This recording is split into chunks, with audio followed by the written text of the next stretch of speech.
এমন একজন মানুষের দাওয়াতে আমরা এখানে।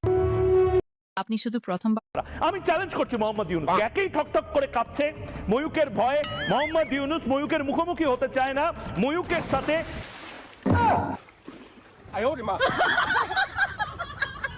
ময়লা ফালাইলো কেডা এখানে?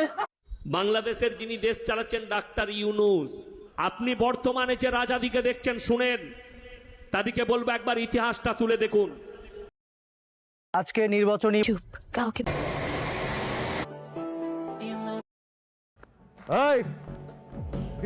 যে তাদের মুরগির সাথে চুপ, কাউকে বল।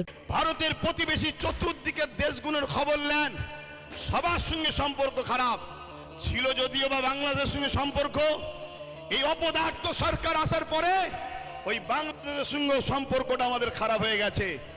খুব ঠান্ডা মাথায় শুনুন, এই দেশে পৃথিবীর বুকে বড় বড় দেশ সব নেই, আর সব টুকরো টুকরো। প্রতিদিন তো বাড়ি থেকে বের হয়ে যাস, আবারও ফিরে আসিস কেন? এনে খা, খালি খেতে থাক, কামাই রোজগার তো আর করবি না। শেরু, আমরা তো এবারও সব টাকা অসহায় মানুষদেরকে দিয়েছি, তাই মা আমাদের ওপর খুব রেগে আছে। আরে শেরু, ওই পোস্টারটা দেখ। এ কি, থ্যানোসের বিস্টকে হারালে 100 কোটি টাকা পুরস্কার। শেরু, আমাদের লটারি লেগে গেছে, চল আজ এই সুযোগ ছাড়া যাবে না। ভাই ও বোনেরা, জমজমাট শো দেখার জন্য রেডি হয়ে যাও। আজকের লড়াই হাল্কের শেরু বনাম থ্যানোসের কালো বিস্ট। শেরু, জান প্রাণ দিয়ে লড়বি, হেরে গেলে মা আর বাড়িতে ঢুকতে দেবে না। এই হাল্ক, তোর ওই পিচ্চি সিংহ আমার এই কালো রাক্ষসের সামনে টিকতে পারবে না।